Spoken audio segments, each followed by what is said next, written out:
I checked in, and I wrote a book called Your Erroneous Zones. Today, there are 32 million copies of that book in 48 languages, and I wrote it in less than 2 weeks, beginning to end. When I left there, I started running. And I started a running streak shortly after that went for 22 years without missing a day, 8 miles every day. I quit drinking. I entered into a different kind of a relationship in my life. The children that I had been wanting to began to show up in my life. I changed my diet around. I stopped eating toxic foods and behaving in toxic ways. And everything that I have been able to create and accomplish in my life came about because of some mysterious way that a business card got put into a car that had never been driven and ended up in my shirt when I was going to the place where I was trying to find my father. I could never begin to explain all of that. It is all so mystically mysterious. But that act literally changed my life and turned my life around.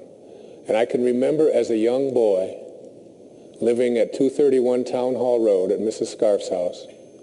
And she came out one afternoon and she handed my brother Dave a banana and she handed myself a banana, and we were sitting on the back porch, and she said, with tears strolling down her face, "Mr. Scarf died this morning." And I, in my innocence, I was maybe 6 or 7, I said, "When will he be back?" And she said, "Never." And I remember peeling that banana and going up onto the bunk and lying there and trying to contemplate never. I don't know if you've ever done that, but going to sleep and dying for 1,000,000 years is not a big deal.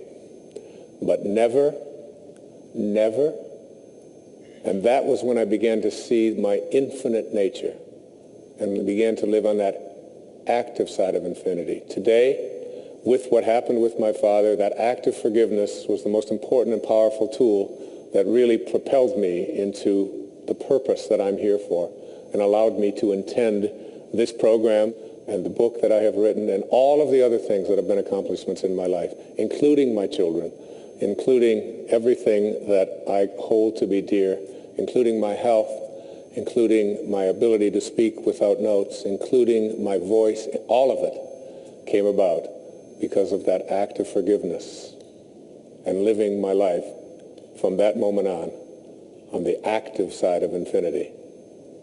I no longer live in a body that I believe is not going to die. I know it will, but I also know that it's not me. I am totally, completely at peace with that I am not this body. I am an infinite being disguised as the man who's speaking to you now. God bless you. Thank you.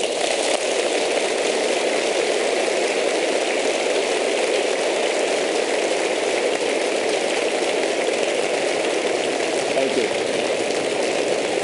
Thank you very much.